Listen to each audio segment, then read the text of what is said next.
Yeah, whatever, the Kings got blown out by the Los Angeles Lakers, blah, blah, blah, blah, blah. Let me tell you why I finished watching this Kings and Lakers game with an even bigger and greater appreciation for Dennis Schroder than I did before.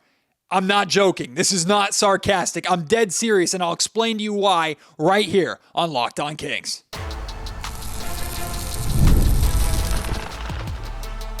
You are Locked On Kings, your daily Sacramento Kings podcast, part of the Locked On Podcast Network, your team every day. And now, ladies and gentlemen, it is that time for another episode of Locked On Kings. Hello and welcome into Locked On Kings, your podcast hub for Sacramento Kings coverage all season long. This episode is brought to you by FanDuel. Before tip-off, check out the FanDuel app and see what's dropping during NBA Happy Hour every Friday from 6 to 7:30 p.m. Eastern Time. My name is Matt George. I have the privilege of being your host here. I'm a Sacramento sports anchor and reporter for ABC 10 News. Kings lose in LA 125-101. They were run off the floor by the Lakers. This game was over pretty quickly in the second quarter. Kings fall to 8-24 on the season, but I don't care about any of that. There's only one thing that I want to talk about first and foremost from this game, and it's that I love Dennis Schroder. I do. I love Dennis Schroder, and let me tell you why. If you aren't familiar with my history of having takes about Luka Doncic, you should know that I've made some questionable career decisions, made an attempt or two at a music career, writing songs about how the Sacramento Kings maybe shouldn't have drafted Luka Doncic, or they don't need Luka Doncic, and doubling down on those comments. I wasn't seriously trying to get into music. I did that content as a bit, and it's stuck with me ever since. But regardless of any of that, my sour grapes with Luka Doncic truly don't come from the obvious career debilitating or franchise debilitating decision to not draft Luka, right? Believe it or not, it's not the hottest take in the world to say that the Sacramento Kings probably shouldn't have drafted Marvin Bagley and would have been better off taking Luka Doncic. Really, the Phoenix Suns should have also taken Luka Doncic number one overall, but that's neither here or there. My bitterness with Luka does not come from that, truly, because, and I know this is easy to say and people are going to roll their eyes because he's not on my team, and it's easy to say from this position, but I would be annoyed as hell watching Luka Doncic play and cry for my team every single night. Mavs fans denied it until they were blue in the face, and I know Mavs fans would very much prefer Luka still be a Dallas Maverick. I'm not questioning the greatness of Luka Doncic. I would love for Luka Doncic to be making the Sacramento Kings far more relevant than they are today, and for Luka to have had the career that he's had in the NBA, making it to the NBA Finals in Sacramento, or competing for MVP awards and being a multi-time All-Star in Sacramento. No ifs, ands, or buts about it. Again, the sour grapes only go so far. But every time I watch Luka Doncic play, I'm just annoyed. I'm annoyed because the dude just does not stop crying. He doesn't stop crying. Every play. Doesn't matter if the Lakers are up 20, the Lakers are down 5. Doesn't matter if it's a meaningless call, if he got bumped, if it was a foul call that is absolutely a foul call on him, or even when he gets the call, he still complains and complains and complains. And if you haven't checked the discrepancy of foul calls and free throw attempts in the advantage of the Los Angeles Lakers compared to literally every other team in the league since Luka Doncic became a Laker. It's like the combination of two foul baiting superheroes, superpowers. The Lakers, who just get calls because they're the Lakers, and Luka Doncic, who just gets calls because he cries until referees can't stand it anymore. So why am I talking about this so much on the Locked On Kings podcast? Well, It's because Dennis Schroder was going toe for toe chirping with Luka Doncic. Now, let me clarify something really quick. I got no problem with the Luka smack talk. Loved it when he did it against Devin Booker in those Mavs-Suns series in the playoffs, right? I know Luka talks. I know that's part of his game. Luka Doncic said something to my friend of the show, Kyle Madsen from ESPN 1320, when he is a Warriors fan, by the way, so boo him for that. But he's sitting courtside with another friend of the show, Chris Biederman, watching Mavs versus Warriors in the Chase Center. He got courtside seats, and Luka even talked smack to my guy, Kyle. Love that element. Like that stuff is great. I love the smack talk. I'm all for that. But don't be doing the smack talk when you got your mama and papa, the referees, behind you, giving you every single call you want because you complain and cry enough about it, like you're the spoiled kid from Harry Potter, or you're that Dudley kid from Harry Potter who doesn't get enough presents for his birthday or for Christmas. That's the kind of energy that Luka Doncic gives off. And I know it annoys a ton of people around the league. I feel sorry for referees that have to deal with that every single game. But at the same time, referees, this is a monster that you created because you continue to give into it. And you have Dennis Schroder going right back at him. Look, I don't care what the score was at the time. I don't care that the Kings are down $1 billion to Luka Doncic, who's cooking, right? Tipping my cap to Luka. Like, he was cooking in this game, knocking down 3 after 3. Surprise, surprise, the Sacramento Kings, who already struggled defensively. Keegan Murray's not playing, so they have nobody to defend Luka. Shocking, I say, that Luka was able to have a great game. Again, full credit to him for the basketball player that he is. He's magical. He's sensational. Love to watch Luka, the basketball player. But every time, and it's 1,000 times a game, you see Luka Doncic caught on camera crying to the referees. It's more than the NFL shows freaking Taylor Swift at this point. And that's saying something. Many of you know what I'm talking about every time there's a Chiefs game on. Oh, there's Taylor, and the Chiefs snap the ball. Oh, there's Taylor. For the Lakers, it's, oh, there's a bucket. Here's Luka crying. Oh, there's another bucket. Here's Luka crying. Every single game. Thankfully, I only have to watch it a handful of times a year when the Kings play against Luka Doncic. But Dennis Schroder going at him, jawing with him, at one point, like, put his shoulder into the chest of Luka, who, of course, I'm not going to say Luka flopped because there was definite contact and Luka was knocked back a little bit. And you could tell Luka had a smile on his face. He knew what he's doing, and I give credit to Luka, man. He gets in the head of people. That's good on him. He knows how to do that. Luka was even jawing at Doug Christie at one point, and we know Doug Christie, when it comes to the Lakers, is not afraid to throw an uppercut or two. Just not great if it's an NBA coach doing it. So there's only so much Doug can do from his spot on the bench or on the sidelines. But the reason why I like this so much from Dennis, did it have that big of an impact on the game? No. But how many times over the years have we seen the Sacramento Kings just kind of lay down and let the smack talk happen, or let one of their players get pushed around and nobody said anything or did anything about it? Like, sometimes De'Aaron Fox would chirp and talk smack, and sometimes Malik Monk chirps and talks smack, but they more let their game do the talking, and that's important too. But we saw during the playoff series with the Warriors, we saw Domantas Sabonis get stomped in the chest. Nobody said anything about it, right? We've seen the Sacramento Kings have more than their fair share of moments over the years where, hey, it would be nice to have someone get in their face. Of course, Trey Lyles, shout out Trey Lyles, grabbing the throat of Brooke Lopez that one time. Other than that, like, I can't really point to too many moments where the Kings have kind of stood up to the bullies in that sense, unless they were letting their game specifically do the talking. And as much as like the teachings of my mom and parents out there, whereas if you have nothing nice to say, don't say anything at all and treat others how you want to be treated, blah, blah, blah. Hey, man, sometimes enough's enough, and say something and do something about it. And I'm glad Dennis Schroder did. That's some energy that the Sacramento Kings team could use more of. In reality, it didn't mean diddly squat to the result of this game. Luka had his night. He had his highlights. The Lakers beat the brakes off the Kings. So, in grand scheme of things, doesn't really matter. But why am I talking about it so much in this first segment? Because I can, and I liked seeing Dennis Schroder, Doug Christie, even Russell Westbrook at times, jawing at Luka, going back and forth with him, and making sure to say some things that they needed to say to Luka. All respect to Luka Doncic. He's incredible, phenomenal player. I just would hate to watch him cry every single night. And I'm sure Dennis Schroder probably told him some of the same.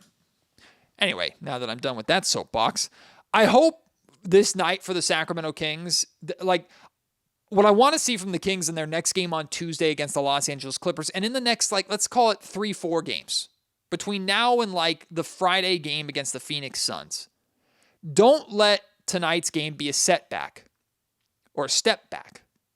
Let it be a smudge on the wall.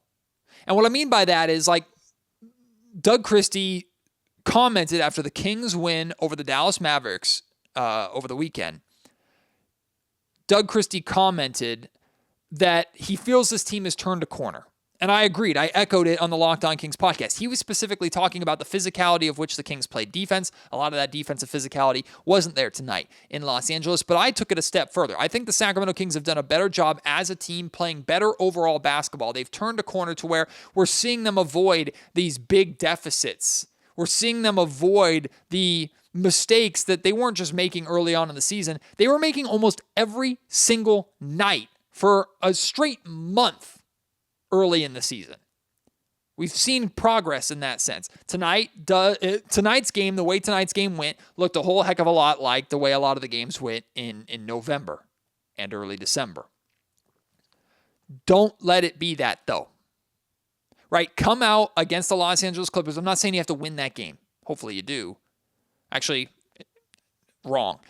If we're being completely honest, we want the Kings to lose to the Clippers for two reasons. One, better draft odds for the Kings. Two, the Clippers have the Oklahoma City Thunder have the Clippers pick. So the more the Clippers lose, the more likely OKC is to get an even better pick. So Kings, do us all a favor and lose that game to the Clippers if you don't mind. But keep it competitive.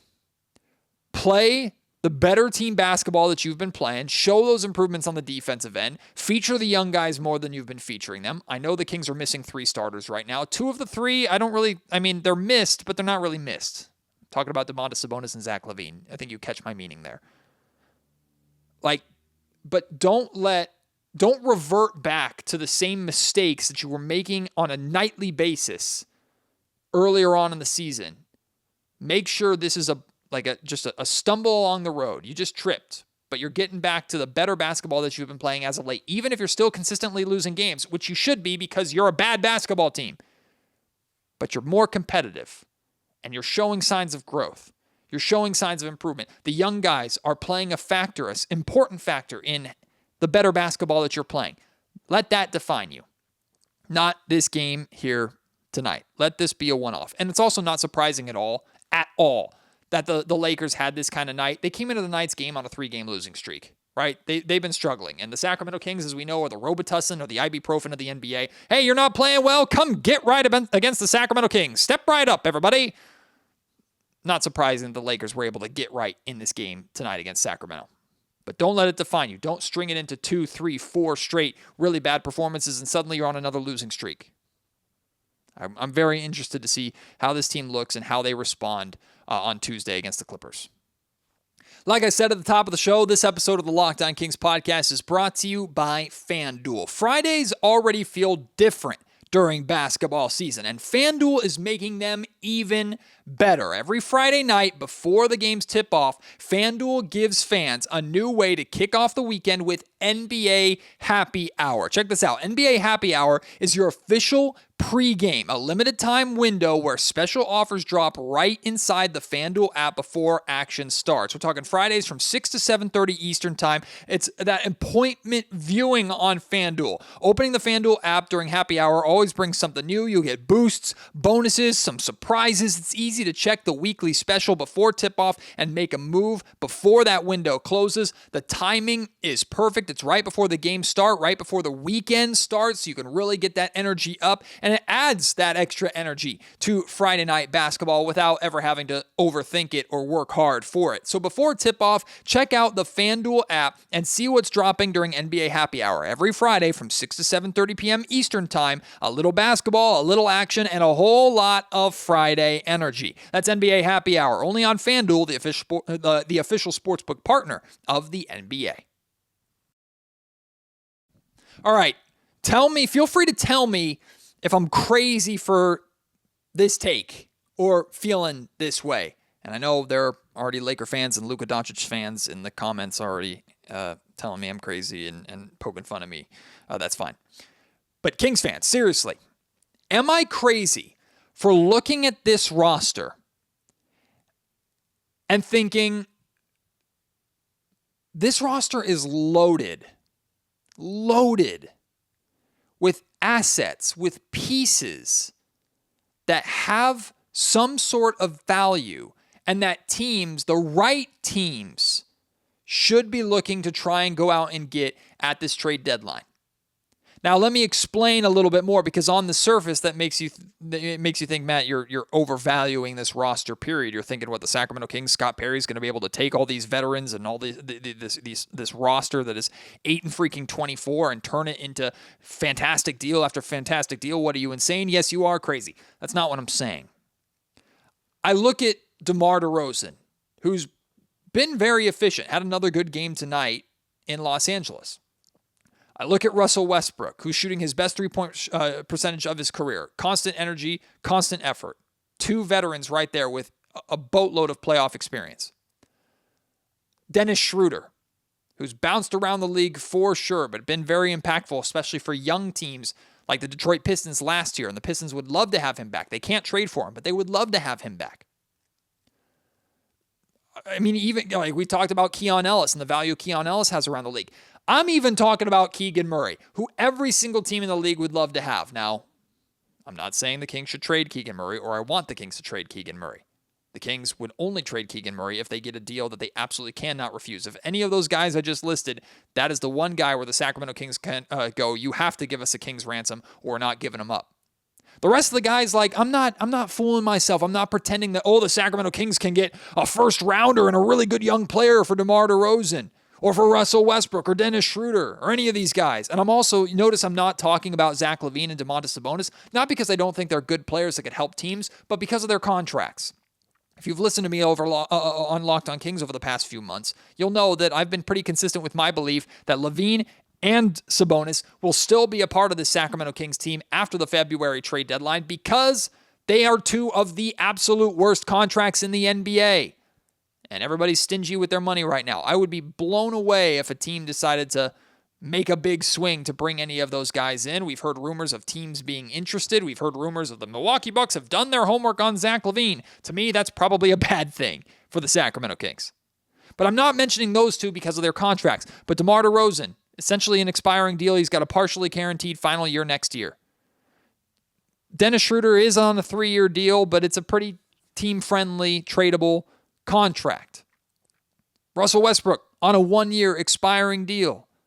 Keon Ellis expiring. He will be an unrestricted free agent, but can go and immediately sign a contract extension with whatever team trades for him. At least I believe they can. He'll be able to do that. Keegan Murray just signed a brand new deal.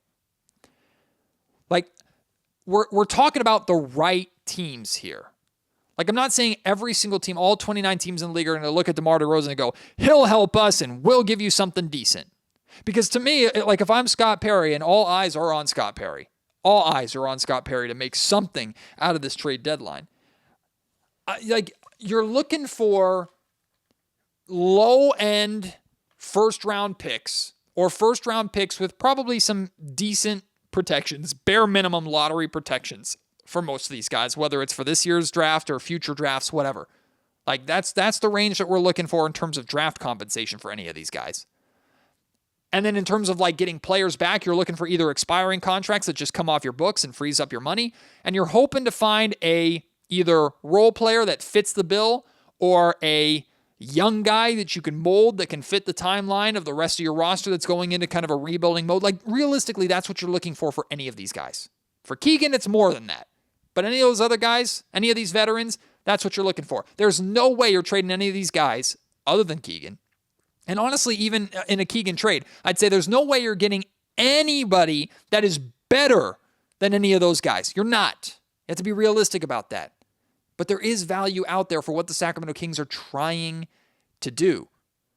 And when I say the right team, you might be going, Matt, who's the right team for these guys? Well, let me give you an example. Let's talk about like Malik Monk, for example. Monk's another one. I think Malik Monk absolutely does have value around the league, and there are teams that will be interested in Malik Monk. I look at the Minnesota Timberwolves. They could use a playmaker. They could use some ball handling, right? They could use that help. I look at the Denver Nuggets. I think the Denver Nuggets would love to have a playmaking scoring guard like Malik Monk off of their bench. The Orlando Magic, I know for a fact, have been interested in Malik Monk. The Miami Heat, I know for a fact, have been interested in Malik Monk. Hell, the New York Knicks. Yeah, they're NBA Cup champions, but they know the NBA championship, the Larry O'Brien trophy, is the ultimate goal. Mike Brown has been able to get more out of Malik Monk and make Malik look his absolute best, better than any other coach in Malik's career. You mean to tell me that Malik couldn't go to the Big Apple and be that microwave six-man scorer and more of a playmaker off the bench? Now, maybe they don't need him. Maybe they have better options elsewhere. But if I'm the Sacramento Kings, I'm calling up the Knicks and going, hey, what do you think of Malik? Like that, Malik does have value around the league. Let's talk about DeMar DeRozan. Like, to me, the first team I think of when it's like, who could use DeMar DeRozan is the Cleveland Cavaliers. The Cleveland Cavaliers are not the same team this year as they were last year. Even last year when they were the number one team, ultimately they couldn't get the job done. You mean to tell me DeMar DeRozan couldn't go to Cleveland and provide them 15 to 20, say 2 minutes a night of just a solid, consistent scoring presence off their bench? Now, I know there are pitfalls with DeMar. His isolation style doesn't always fit with team basketball. Defensively, he's not the greatest. But we've seen what DeMar can do defensively for the most part. He plays passing lanes well. He gets steals. I think DeMar DeRozan would absolutely help a Cleveland Cavaliers playoff run.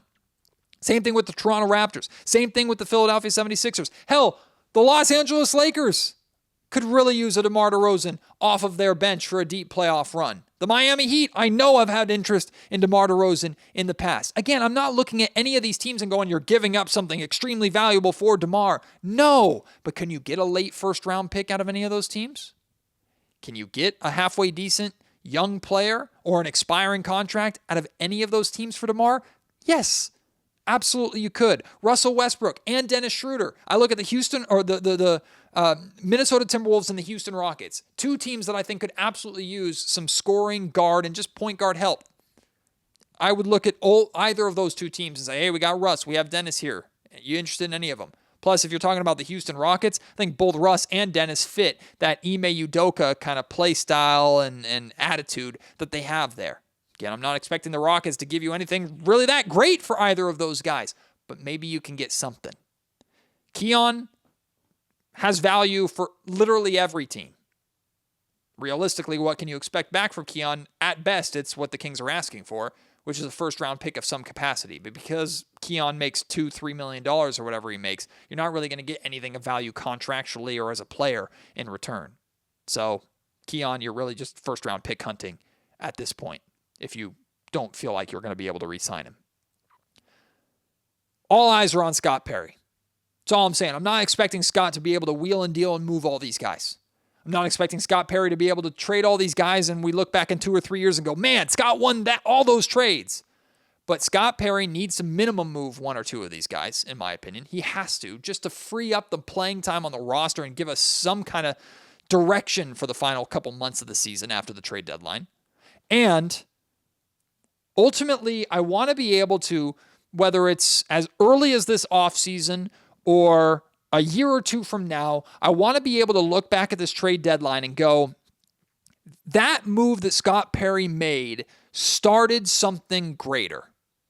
I know that's very vague. Let's say Scott trades DeMar DeRozan and gets a young role player back in return who is part of that Kings identity. And when the Kings come out on the other side of this rebuild 3-4 years from now and they're a competitive team, that guy is in his prime and giving the Sacramento Kings a solid 15 to 20 minutes off of the bench, and he fits the identity of Scott Perry's team going forward.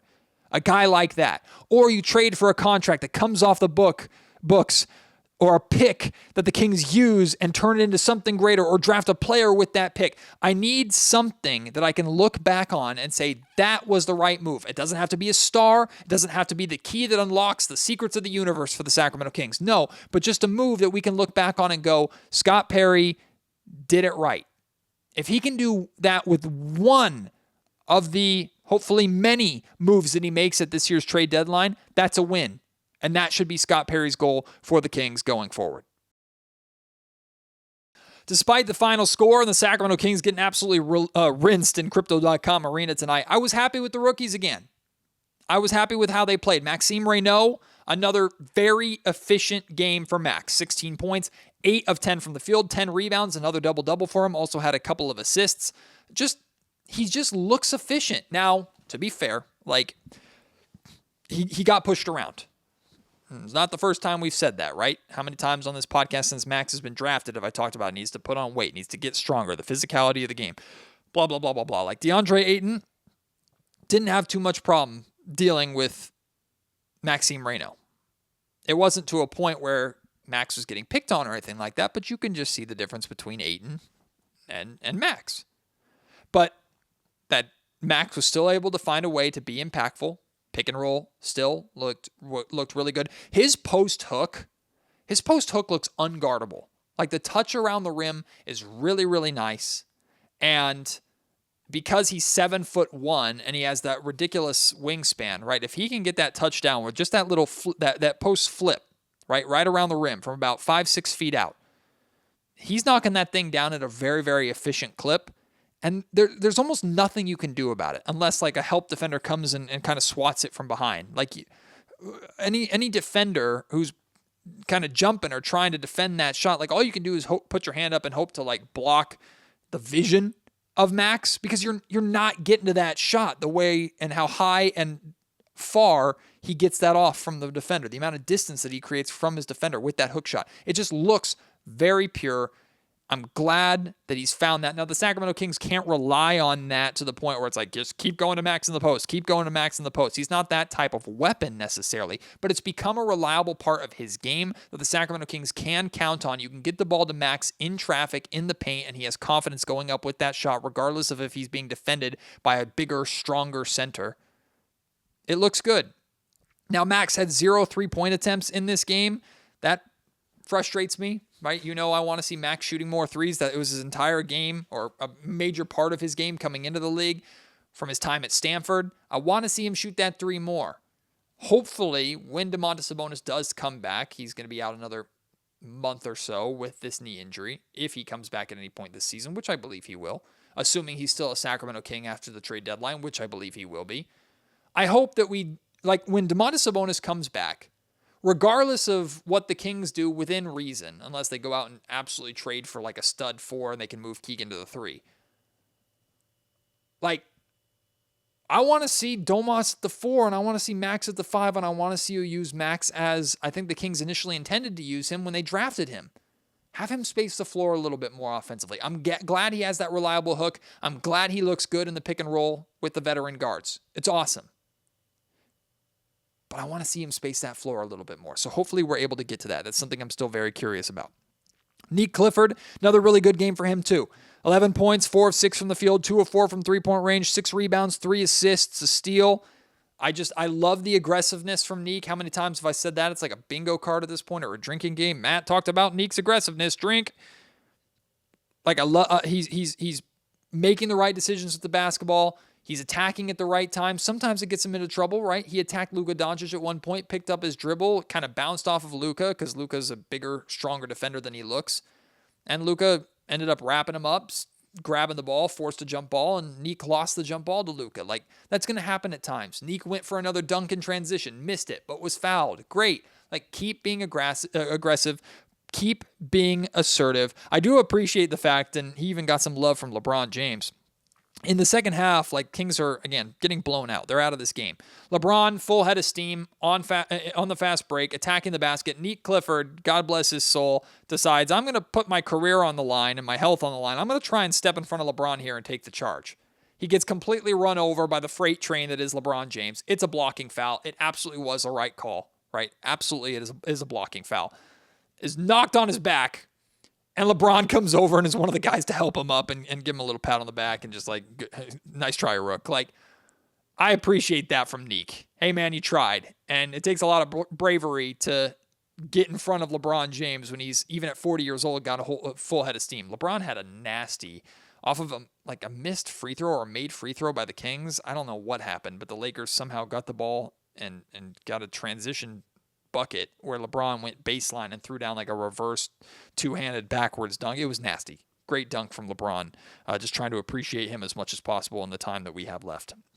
But Neek did make a couple of 3-pointers. He beat the third quarter buzzer with a corner 3 that was like no hesitation, catch and shoot, nothing but net. Also hit a nothing but net 3 off of a feed from Maxime Reynaud. Max got the ball, I believe, from Russell Westbrook. He was in traffic, was double teamed in the paint, was patient, didn't go up, found Neek on the perimeter, hit it to him. Neek all one motion, catch and shoot, nothing but net. Like just good, great.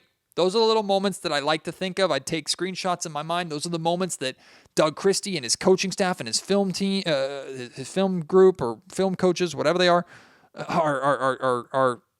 clipping and showing to them like, yes, this is good. More of this. We like this. You did it right. You executed this right. I like the confidence that Max is playing with on both ends of the floor right now. The fearlessness, trying things. That's everything I could want from the rookies. The season is a lost cause. You're part of the future. Be fearless and try things. We're seeing both of them try things. And the good news is, more often than not, the things that they're trying are working. That to me is encouraging. So the Kings have Monday off. Then they're in action on Tuesday, taking on the Los Angeles Clippers in Crypto.com Arena. So they'll get a day off in LA. We'll see how that game goes. Kawhi Leonard, by the way, dropped like 50 tonight. So maybe he'll be cooking. Maybe not. We'll see. I have to go from watching one player that I hate watching in Luka Doncic to another player that I hate watching in James Harden. Now, I don't hate James for the same reason I hate Luka. I don't like James doesn't really talk that much, or if he does, I don't really notice it. I just don't like the way James plays basketball. I'm just bored by it. Again, not disrespecting him. He's a phenomenal player, but the foul baiting stuff, just not for me. Never really has been. For a long time, James Harden has been my least favorite player in the league to watch. Luka Doncic is a close second, and on times like tonight, might even leapfrog him and take first place. But Luka, I think, as a basketball player, has a little more fun, flair, mesmerizing moments that I certainly enjoy. But we'll see how the Kings fare in that game. Of course, I'll be back for a post-game edition of Locked On Kings after that game. We're closing in on the end of the year. Right? Crazy 2026 right over the horizon. And a lot of things are coming in 2026. Let me tell you. A lot of things are coming. You'll have to stay tuned to see what that stuff is. But yes, a lot of things are coming in 2026. Let me tell you. I appreciate your support as always. Can't wait to have you join me on the next episode of Locked On Kings. If you want to weigh in on this Kings loss to the Lakers, what I had to say about Dennis Schroder, the thoughts on Luka Doncic, the thoughts on the tradable assets that the Kings have. What are you hoping for from Scott Perry after this trade deadline? Hit me up. Let me know at MattGeorgeSack on Twitter. Email me, mattgeorgesports@gmail.com, or leave your thoughts in the YouTube comment section down below. Appreciate your support. Can't wait to have you join me on the next episode. Until then, my name is Matt George. You've been listening to Locked On Kings, part of the Locked On Podcast Network.